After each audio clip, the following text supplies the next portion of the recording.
गायत्री माता के सामने पुष्प अर्पित करेंगे मुख्य यजमान।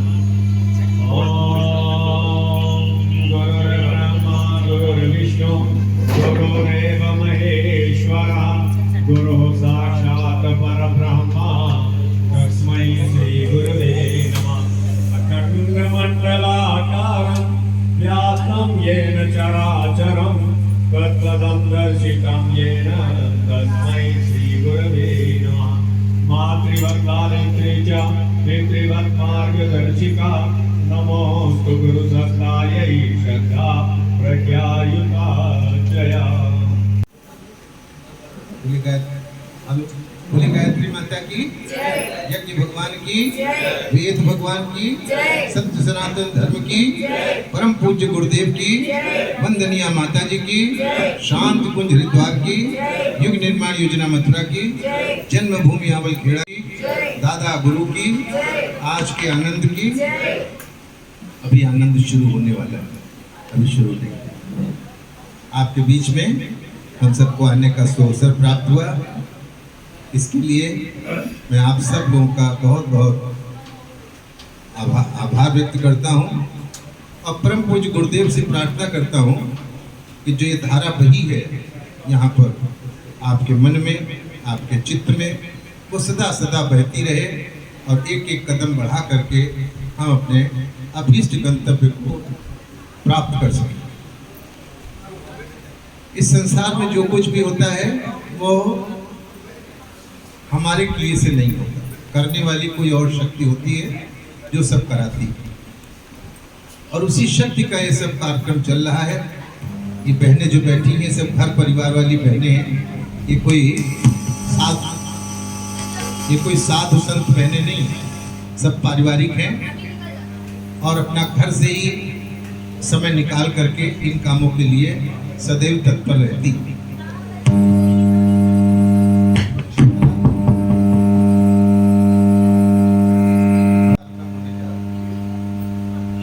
कार्यक्रम नियमित रूप से होते रहते हैं।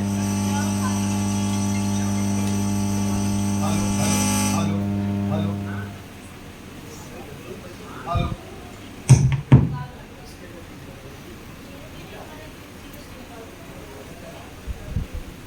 हेलो।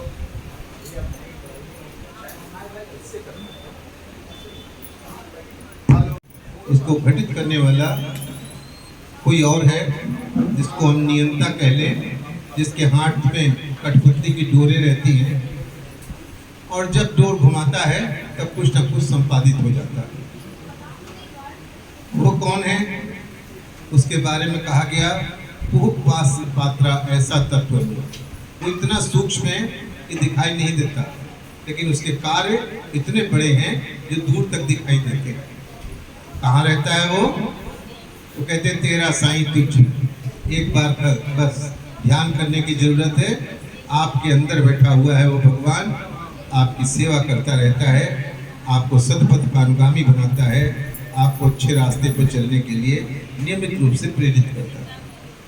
हम सब जानते हैं जब भी कभी कोई काम हम करने चलते हैं, अगर अच्छा है तो अंदर से उसकी अनुमति मिलती है और अगर खराब है तो अंदर से एक कौशल मिलता है, ये काम मत करो। हम उसकी बात सुन लेते हैं तो रुक जाते हैं, नहीं सुनते हैं, मनमानी करते हैं तो कर देते हैं, फिर उसके भाव भुगतते हैं। कहा गया है मनुष्य कर्म करने के लिए स्वतंत्र, लेकिन फल पाने के लिए वो स्वतंत्र नहीं है, पूरी तरह परतंत्र।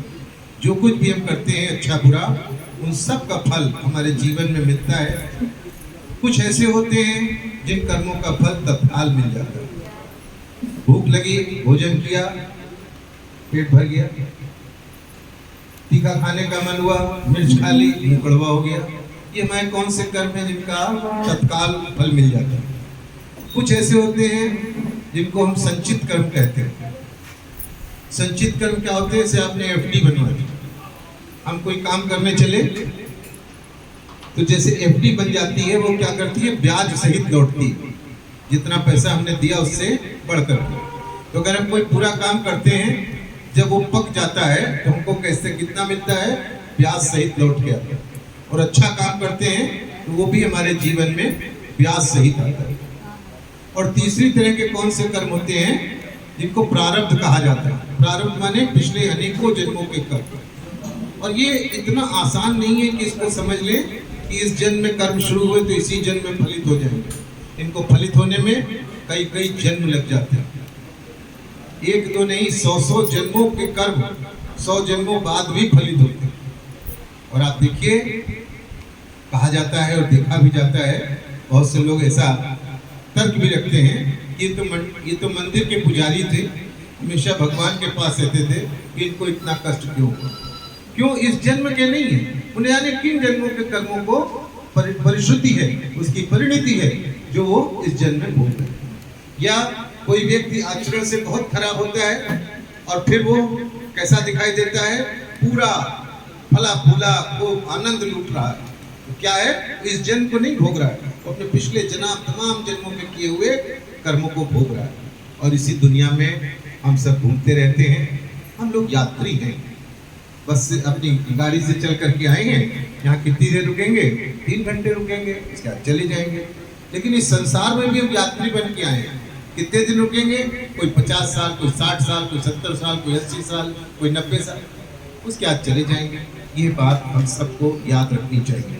याद रहेगी तो फिर गलत काम करने से अपने आप को रोकेंगे। हमें ध्यान रहेगा, एक दिन ये संसार से हमको विदा लेना चाहिए। ये जितनी बातें हम आपको बता, आगे बढ़ेंगे।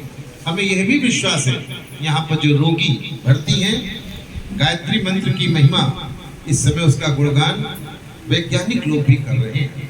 और इससे निकलने वाली जो तरंगे होती हैं, एक बार अगर गायत्री मंत्र को सस्वर जप किया जाए तो 1,12,000 तरंगे वायु में हिलती डुलती और उससे ऊर्जा पैदा होती है। मेरा विश्वास है उस ऊर्जा से यहाँ के सभी जो रोगी हैं वो लाभान्वित होंगे और उनके स्वास्थ्य में शीघ्र स्वस्थ दिखाई देगा। जो उनके परिचर्या कर रहे हैं, उनके घर के लोग हैं, वो भी जरूर उससे अनुप्राणित होंगे, लाभान्वित होंगे। और इसी विश्वास के साथ गुरुदेव का स्मरण करते हुए आज के कार्यक्रम को प्रारंभ करेंगे। और अब ये माइक सौंपा जाता है आदरणीय निष्ठा बहन जी को, जो आज की टोली नायिका है। आइए आपका परिचय कराते हैं इस टोली से। हमारे सबसे पास से बैठी हैं बहन रेखा मुकुल, ये गीत गाती हैं और इनके गीत बहुत पसंद किए जाते हैं। इनके बाद बैठी हैं मायावती बहन जी, ये हमारे मध्य क्षेत्र की भारतीय संस्कृत ज्ञान परीक्षा की प्रभारी हैं और बहुत दिनों से मिशन से जुड़ी, बचपन से जुड़ी, और ये हमारे यहाँ की ट्रस्टी हैं। ये वाद्य बजाएंगी। इसके बाद बैठी हैं मीना कुमारी बहन जी, ये भी वाद्य बजाती हैं। और उसके बाद बैठे हैं सुखविंदर जीत सिंह जी। सुखविंदर जीत सिंह को भगवान ने बहुत कुछ दिया है। गुरुदेव ने इनको सारी कलाओं से परिपूर्ण किया है। गीत भी गा लेते हैं, कार्यक्रम भी करा लेते हैं, गुरुदेव का संदेश भी दे लेते हैं। और उसके बाद अभी अपने आप को सेट करते हुए श्री संदीप जी ये ढोलक पर हाथ रखते हैं तो ताने निकलने लगती हैं। आइए अब इन सब लोगों की जुड़ी हुई टोली से हम इस कार्यक्रम का आनंद लेते हैं।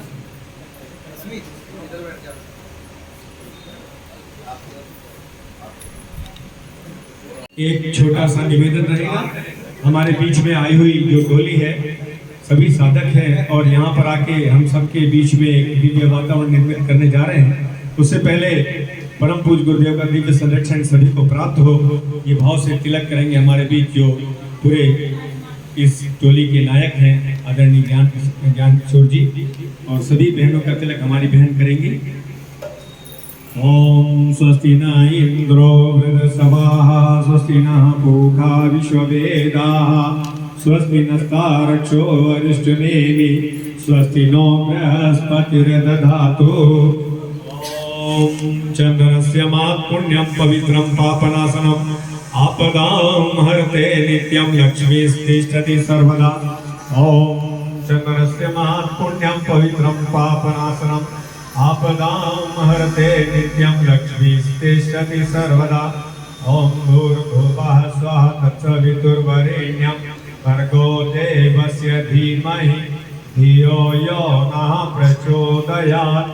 ओम स्वस्ति नः इंद्रो वृद्धश्रवाः स्वस्ति नः पूषा विश्ववेदाः स्वस्ति नस्तार्क्ष्यो वरिष्ठनेमिः स्वस्ति नो बृहस्पतिर्दधातु।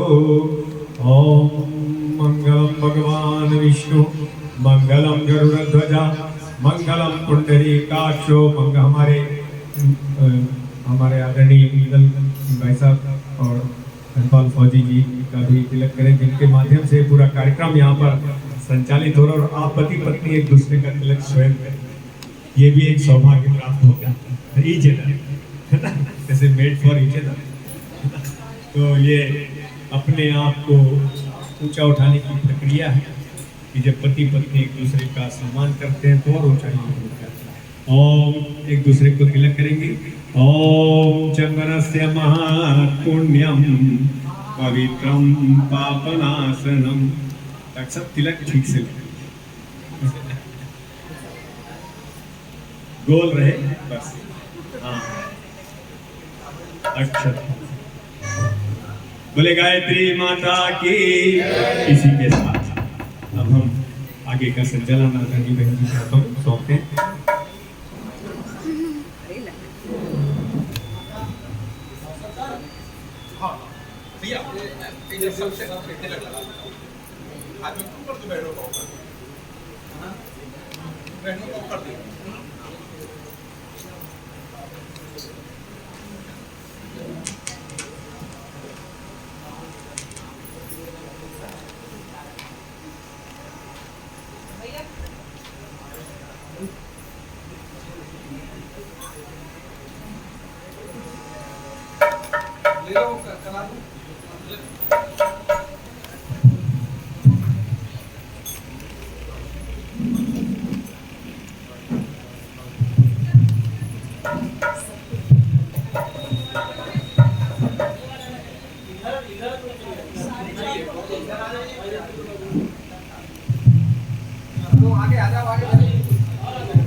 आइए भाई, आ जाओ।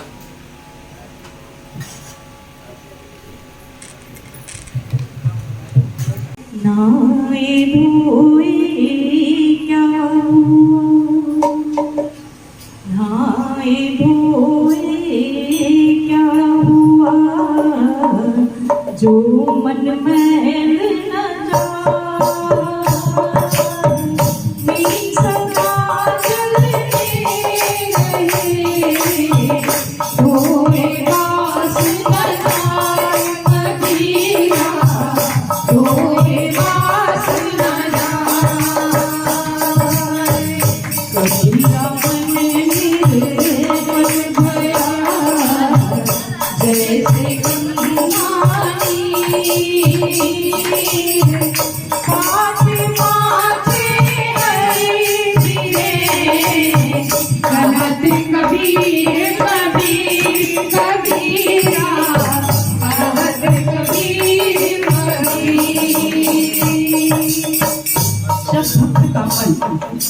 निर्मल हो जाता है तो उस निर्मल भक्त वाले मन की आवश्यकता प्रभु को भी पड़ती है और वे उस भक्त को ढूंढते फिरते हैं।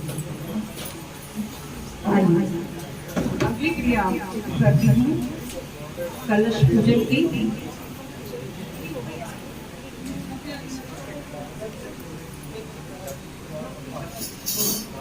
पूजा की वेदी पर कलश रखा हुआ है। यह कलश विश्व ब्रह्मांड का प्रतीक है। इसमें जल है। इस कलश में सभी देवी देवताओं का आवाहन होता है। हम इस कलश का पूजन करेंगे।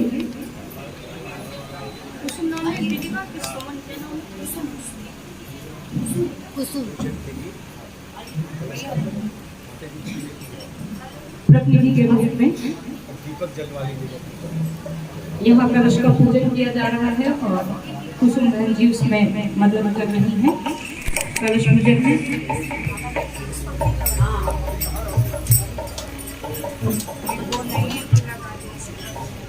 ओम तत्वायामि ब्रह्म तपोनिष्ठ पंडित श्री राम शर्मा आचार्य और परम वंदनीय माता भगवती देवी शर्मा की सूक्ष्म संरक्षण है। आज इस पारस हॉस्पिटल सीतापुर रोड लखनऊ में पावन प्रज्ञा पुराण कथा एवं पावन दीप महायज्ञ का आयोजन किया गया है। आप सभी पधारी हुई आत्माओं का हार्दिक स्वागत है, अभिनंदन। आइए कार्यक्रम का शुभारंभ करते हैं 3 बार ओंकार गुंजन से, 1 बार गायत्री महामंत्र के संवेद स्वरों में उच्चारण के साथ। कमर सीधी, दोनों हाथ गोद में, नेत्र बंद, उगते हुए स्वर्णिम सूर्य का गहरी सांस खींचें ताकि देर तक ओंकार गुंजन हो सके।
बोलिए परम पूज्य गुरुदेव की जय, परम वंदनीय माता जी की जय, गायत्री माता की जय, शांति कुंज हरिद्वार की जय। आज इसके पहले कि पावन प्रज्ञा पुराण की कथा का शुभारंभ हो, देव शक्तियों से जोड़ने के लिए कुछ वंदनाएं करते हैं ताकि हम सबका सूत्र उस ईश्वरी शक्ति से जुड़ सके।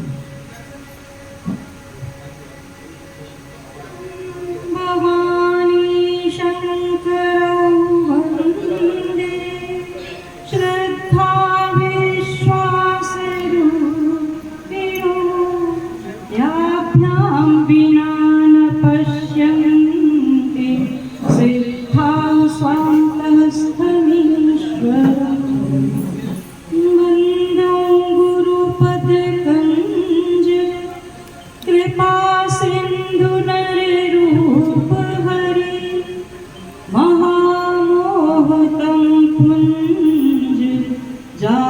वचन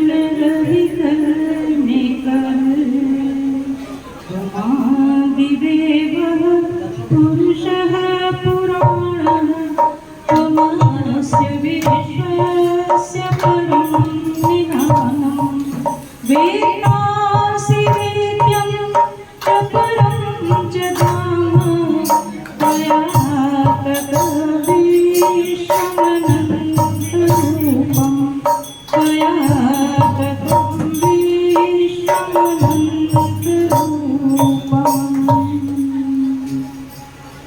सभी देव शक्तियों की जय, गणेश भगवान की जय, महाकाल शंकर भगवान की जय, माता पार्वती की जय।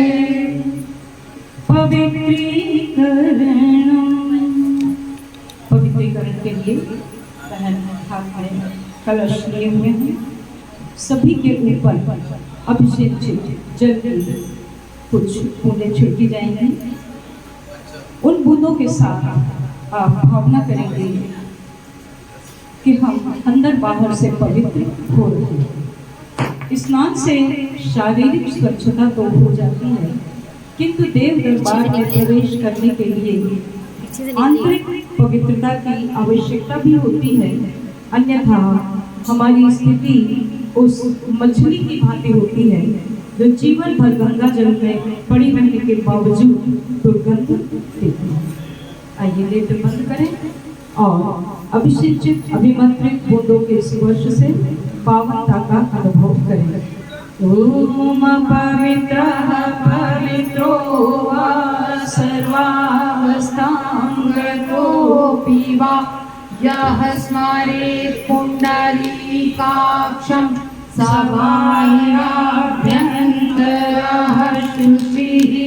ॐ पुनातु पुण्डरीकाक्षः पुनातु पुण्डरीकाक्षः पुनातु। नाए भोए क्या हुआ, नाए भोए क्या हुआ, जो मन मैल न जाए सदा चलते रहे, धोए बास न जाए कबीरा, धोए बास न जाए कबीरा। मन निर्मल भया जैसे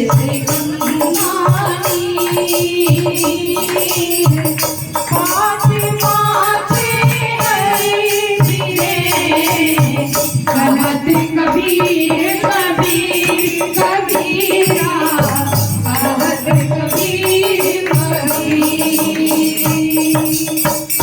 जब भक्त का मन निर्मल हो जाता है तो उस निर्मल भक्त वाले मन की आवश्यकता प्रभु को भी पड़ती है और वे उस भक्त को ढूंढते फिरते हैं। आइए अगली क्रिया करते हैं कलश पूजन की।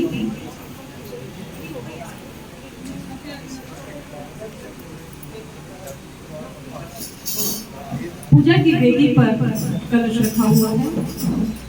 यह कलश विश्व ब्रह्मांड का प्रतीक है। इसमें जल है। इस कलश में सभी देवी देवताओं का आवाहन होता है। हम इस कलश का पूजन करेंगे।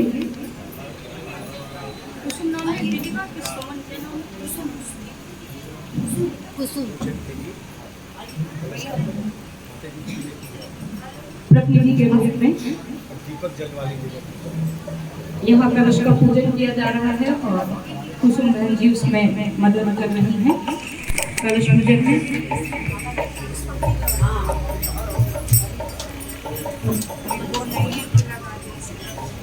ओम तत्वायामि ब्रह्मा। माता जी का गायत्री माता का चित्र स्थापित है। आइए मंत्र बोलते हैं।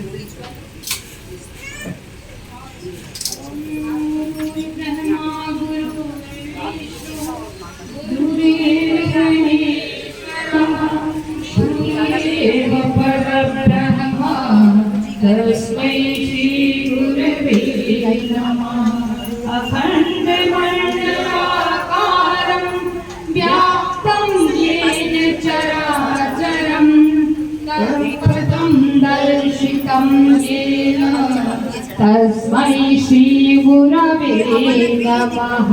तस्मै श्री गुरवे नमः। ये बंद करना पड़ेगा दीदी।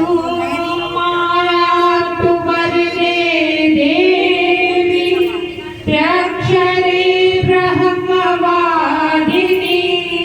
गायत्री छन्दसामात्रः ब्रह्मयोनि नमोऽस्तुते। ॐ श्री गायत्र्यै नमः।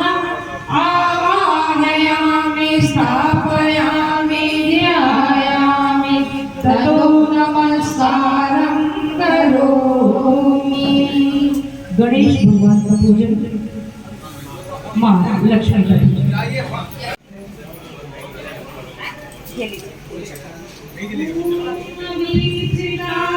सिद्ध्यर्थं पूजितो यः सुरासुरैः सर्वविघ्नहरस्तस्मै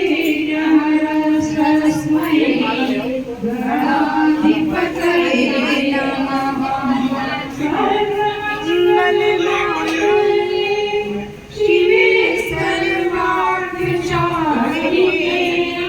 शरण्ये गौरी नारायणी नमोस्तुते। भगवान की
देखिए बहुत मीठी लाइनें हैं ये।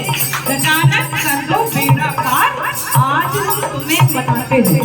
सीधी सीधी लाइन है और न यहाँ कोई गायक है, न कोई वक्ता है, न कोई श्रोता है।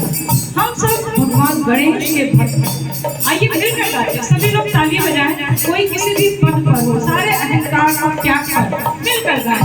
गजानन कर दो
माता लक्ष्मी सरस्वती गायत्री चालीसा में एक पंक्ति आती है, सरस्वती लक्ष्मी तो काली। तो एक ही गीत की पंक्तियों से मातृशक्ति की वंदना करते हैं। गायत्री माता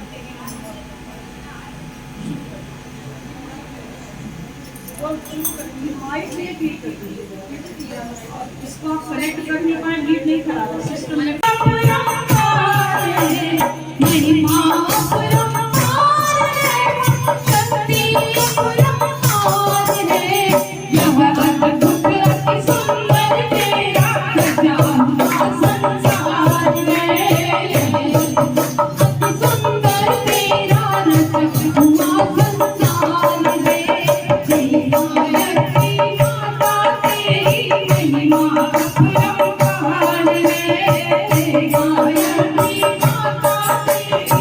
Mama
बोलिए गायत्री माता की जय, लक्ष्मी मैया की जय, सरस्वती मैया की जय, दुर्गा मैया की जय, बोलिए सभी मातृशक्तियों की जय। पूजन की बेटी प्रज्ञा पुराण रखा है, कुसुमैन जी उसका पूजन करा, किसी को पैसा प्रतिनिधि के रूप में भेजिए। प्रज्ञा पुराण का पूजन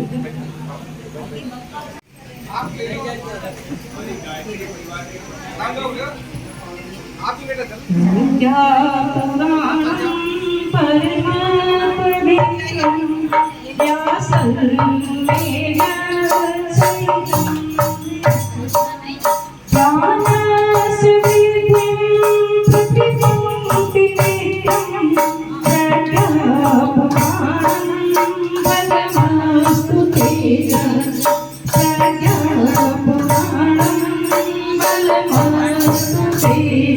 बोलिए पावन प्रज्ञा पुराण की जय।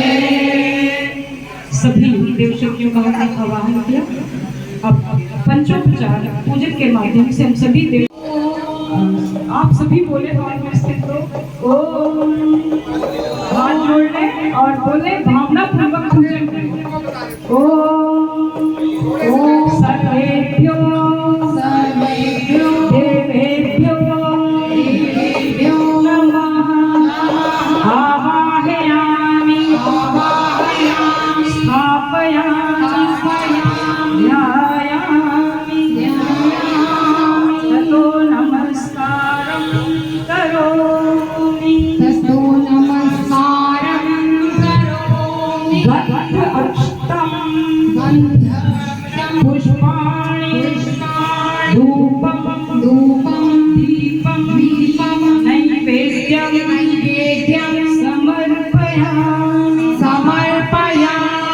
हाथ जोड़कर प्रणाम करें। ओम नमोस्तुते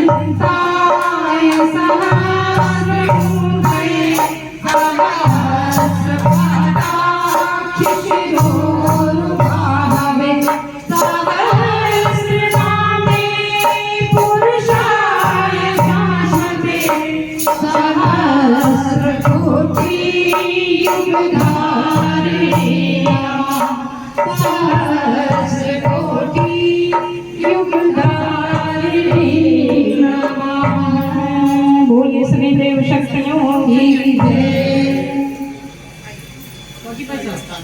चालीसा की फरमाइश बाद में आए तो पहले कर लें और गीत आगे बढ़ाएं। हो चुकी है कई बार और लगभग हमारे सभी भाई वहाँ पर वही मौजूद हैं और कुछ नए लोग हैं। हम कहानी में थोड़ा सा आगे बढ़ेंगे। प्रज्ञा पुराण देवर्षि नारद और भगवान विष्णु के मध्य का संवाद है, जिसमें भगवान विष्णु ने ये बताया कि आने वाले युग की जो समस्याएं हैं वो प्राचीन युग से हटकर होगी और इन समस्याओं के नवीन प्रासंगिक समाधान होंगे जो जन जन तक पहुंचाना है। तो नारद जी भगवान विष्णु से प्रज्ञा पुराण का उपदेश लेकर पृथ्वी लोक पर आते हैं। सप्त ऋषियों की दिव्य भूमि हरिद्वार में विश्राम करते हैं और अपनी चेतना को युगांतरी कर लेते हैं और अपने कुछ वरिष्ठ परिजनों के माध्यम से यह प्रज्ञा पुराण जन जन तक पहुंचाते हैं। नारद जी का प्रिय संकीर्तन है श्रीमन नारायण नारायण नारायण। आइए हम लोग भी उनका प्रिय संकीर्तन करते हुए उनके कृपा के और उनकी प्रसन्नता के पात्र बने, साथ में महाकाल की इस योजना के साझेदार बने। श्रीमन नारायण नारायण श्रीमन नारायण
नारद जी पृथ्वी भ्रमण करने आते हैं तो उन्हें बहुत दुखद दृश्य दिखाई देता है।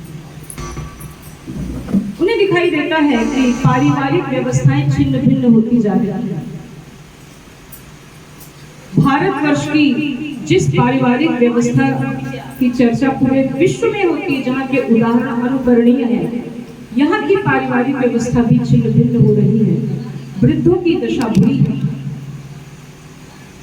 बहुत से वृद्ध वृद्धाश्रम में रह रहे हैं। बच्चों में अच्छे संस्कार नहीं हैं। पर्यावरण का संतुलन बिगड़ता जा रहा है।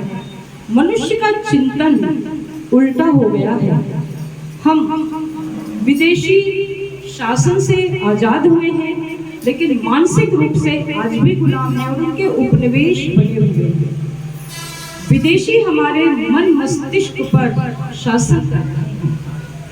हमारा खान पान, पहनावा ओढ़ावा, तीज त्योहार, भाषा बोली, सब कुछ विदेशी हो गया। विदेश की कुछ चीजों को अपनाने में बुराई नहीं है। विदेश की कुछ चीजें बहुत अच्छी हैं, जो कमियां हमारे भारत में हैं। लेकिन अगर हमारा दिल और हमारा मन सब कुछ विदेश के साथ सोचने लगे, जो कि हमारी हर प्रकार की संस्कृति के प्रतिकूल है, तो यह विडंबना है। इन दृश्यों का वर्णन हो चुका है।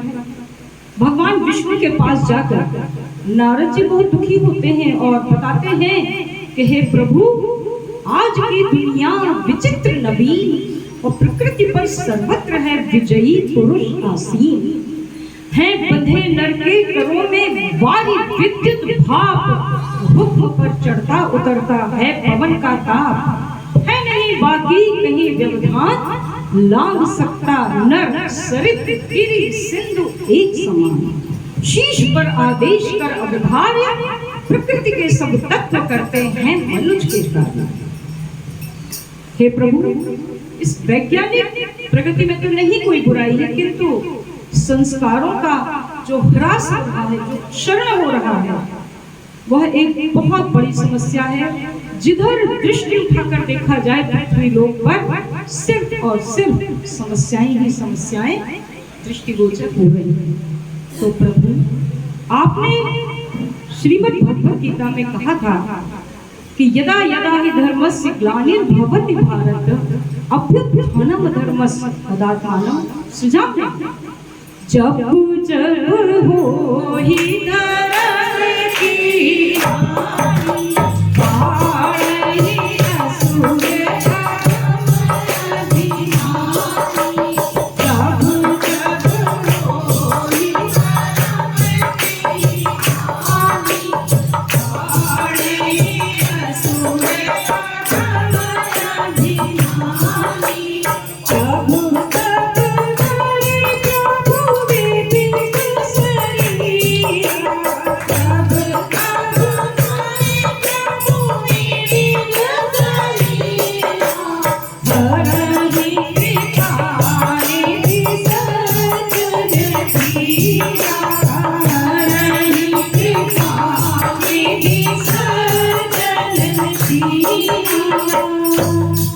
प्रभु, अपने वचन के अनुसार आप बताएं कि अब आप पृथ्वी पर किस रूप में अवतार लेंगे। तो विष्णु भगवान ने कहा, देखो देवर्षि, न तो पृथ्वी इस समय जल में डूब रही है, जो मैं मछली के रूप में मत्स्यावतार हूँ, न हिरण्याक्ष पृथ्वी को चुराकर छिपा चुका है, जो मैं वाराह के रूप में अवतार हूँ, न समुद्र मंथन होने वाला है, जो मैं कच्छप के रूप में अवतार हूँ। इस बार की समस्याएं बिल्कुल अलग हैं। इस बार का असुर लोगों के मन में घुसा है, लोगों का चिंतन विकृत हो गया है। तो लोगों के मन में मुझे अवतार लेना होगा, और यह मेरा अवतार प्रज्ञावतार कहलाएगा कि सभी लोगों तक अच्छे अच्छे संदेश, इन विकृत परिस्थितियों को बदलने के समाधान प्रज्ञा पुराण के माध्यम से तुम्हें पहुंचाना होगा। यही होगा मेरा प्रज्ञावतार। और बहुत सारी वरिष्ठ आत्माएं, जागृत आत्माएं आएंगी सामने, और वे इस दायित्व का वहन करेंगे कि जन जन तक यह संदेश कैसे पहुंचाया जाए। आज यहाँ पर जिन आयोजकों ने यह कार्यक्रम आयोजित किया है वे उन्हीं जागृत और वरिष्ठ श्रेष्ठ आत्माओं में से एक हैं जो किसी जन्म में राम के साथ रीछ वानर गिद्ध गिलहरी बन के रहे होंगे, कृष्ण के साथ गोप ग्वाले बनकर रहे होंगे और अब इस प्रज्ञा अभियान में महाकाल के सहचर बने हुए हैं। हम निवेदन करेंगे आदरणीय ज्ञान भाई साहब से कि उन सबको देव मंच के पास बुलाकर उन पर पुष्प वृष्टि करने की कृपा करें ताकि उनको गुरुदेव का खूब खूब आशीर्वाद मिले और वे निरंतर इन कामों में लगे रहें। फौजी भाई साहब आपसे निवेदन है कि आप आयोजकों को कृपया बुलाएं और भाई साहब से आशीर्वाद दिलवाएं।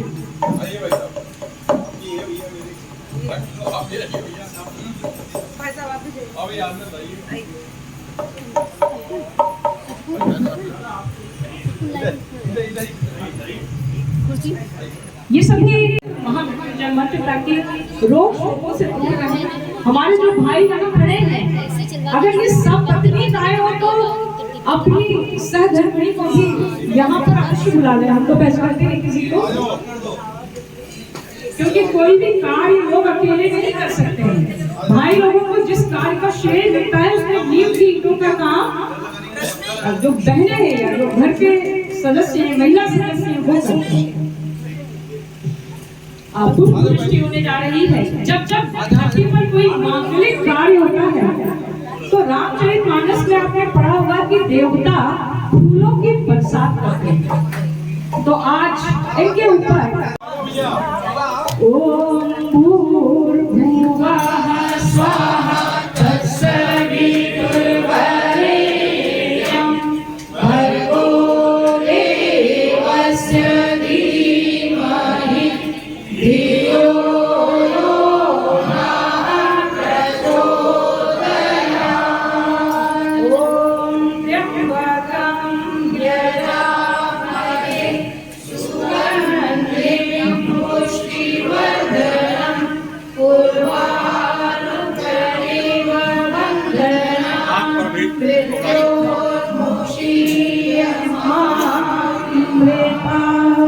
बोलिए परम पूज्य गुरुदेव की।